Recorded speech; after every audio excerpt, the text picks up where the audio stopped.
பேர் வந்து திவ்யானா. நாங்க எங்க மாதவர சட்டமன்ற தொகுதியில இருந்து நான் பேசுறேன். நான் 19வது வட்டம். சரிங்களா? இப்போ இது வந்து 25 லட்சம் ரூபாய் வந்து ஓமகுளத்துக்காக 9ஆம் மாசம் 2025ல சாங்ஷன் ஆயிருக்கு. அதுக்கான ப்ரூஃப் தான் இது. சரிங்களா? இப்போ மழை டைம் வந்தப்பயும் இவங்க எதுவும் பண்ணல, இப்பயும் ஒண்ணும் பண்ணல. இன்னைக்கு நாங்க வந்து இந்த இடத்துல போராட்டம் பண்ணதுக்கு அப்புறம் தான் இந்த நியூஸ் வெளியில வருது. எதுக்கு? அதுவும் இது இப்ப எலெக்ஷன் டைம்ன்றதுனால தான் வெளியில எல்லாருமே வராங்க போறாங்க. நான் ஒண்ணு கேக்குறேன், அவங்க வீட்டு குழந்தைங்கள இந்த இடத்துல இருக்க சொன்னா இருப்பாங்களா? எங்களால இருக்க முடியுதா? எங்கேயாச்சும் மனசாட்சியை தொட்டு சொல்லுங்க. 25 லட்சம் ரூபாய், 1 ரூபாய் 2 ரூபாய் கிடையாது. நீங்க என்ன உங்க வீட்டு துட்டியா எடுத்து கொடுக்குறீங்க? நாங்க கட்டுற டாக்ஸ் தானே எல்லாமே. இந்த 25 லட்சம் ரூபாயில ஒரு 10 லட்சம் ரூபாய் செலவு பண்ணியிருந்தா கூட இன்னைக்கு நல்லா இருந்திருக்கும் இந்த இடம். நாங்க வந்து இந்த இடத்துல இப்ப நான் போராட்டம் பண்றதுனால தானே இந்த நியூஸ் வெளியில வருது. இந்த மாதிரி எத்தனை இடம் இருக்கு தெரியுமா? இங்கேயே மாதவர சட்டமன்ற தொகுதியிலே நாங்க ஒரு பிரச்சனைக்காகவும் எவ்வளவு போராடிட்டு இருக்கோம்னு எங்களுக்கு தான் தெரியும். நான் என்ன சொல்றது, வயசானவங்க இருக்காங்க அந்த குளத்துல.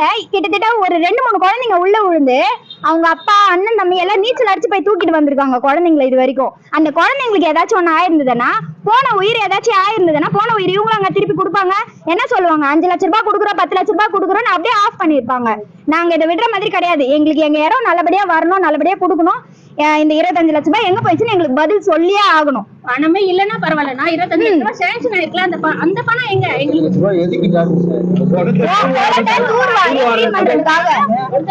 சுத்தம் பண்றதுக்கு, ரோடு போறதுக்கு, முதல் போறதுக்கு நாங்க 2 வாட்டி அந்த குளத்துல விழுந்துட்டோம். என்ன தூக்குனாங்க. உள்ள ஒரு குளம் தூர்வாரி கொடுத்தேன், எல்லாமே பண்ணேன்னு சொன்னாங்கன்னா கூட அந்த இடத்துல ஒரு ரோடு இல்ல. ஜல்லிய கொட்டிட்டு போனா அது ரோட் ஆயிடுமா? நீங்க சொல்லுங்க. ஒரு குப்பை வண்டி வர்றது இல்ல, ஒரு லைட் இல்ல, ஒண்ணுமே இல்ல.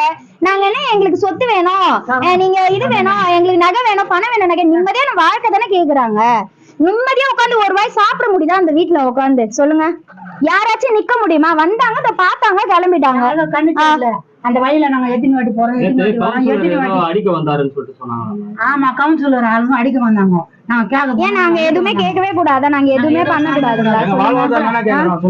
நாங்க கட்டுற வரி பணத்துல எங்களுக்கு கொஞ்சம் நல்லது பண்ணுங்கன்னு தானே கேக்குறோம். மொத்தமா பண்ணுங்கன்னு வச்சு கேக்குறோம். நாங்க வாழ்றதுக்கு எங்களுக்கு நிம்மதியான ஒரு வாழ்க்கை, நிம்மதியா சாப்பிடுறதுக்கு சாப்பாடு. என்ன தொட்டுதான் இந்த இடத்துல நீங்க இருக்கிறீங்க, இருக்க மாட்டீங்க. 5 வருஷத்துக்கு முன்னாடி போனவர் நான் வந்து ஓட்டு கேட்டு போனேன். அதோட நேத்து தான் வராரு. ஒரு 5 வருஷம் முன்னாடி போனவர் நேத்து ஏன் வரணும் சொல்லுங்க? பிரச்சனை நடக்குதுனால தானே வராரு. வெள்ளம் போது அவரு ஒரு பிரச்சனை நடந்ததுனால வர, அந்த பிரச்சனை ஏன் நடக்கும் வந்திருக்கலாம். அவரு பிரச்சனை நடந்ததுக்கு அப்புறம் தான் வராரு. இப்போ ரீசெண்டா மழை பெய்யுது. 25 லட்சம் 9ஆம் மாசம் வாங்கி இருக்காருன்னா 25 லட்சம். அதுல 1 லட்சம் ரூபாய் செலவு பண்ணிருக்கலாம், மக்களுக்கோசம் செலவு பண்ணிருக்கலாம். எதுவுமே பண்ணல.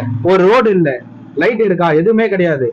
எதுவுமே பண்ணாம ஒரு கவுன்சிலர் வந்து கேக்குறோம், லேடிஸே இருந்து போறாரு. அப்ப எது கவுன்சிலர்? நாங்க கேள்வி கேட்க கூடாதா சொல்லுங்க? கேள்வி கேட்கதானே ஒரு ஓட்டு போட்டு ஒரு ஊர் தலைவர் ஆகியிருக்கோம். அதுக்கும் எங்களுக்கு கேள்வி கேட்க கூடாதுன்னா நாங்க நான் தான் பண்ணி நீங்க தான் சொன்னதுக்கு அப்புறமா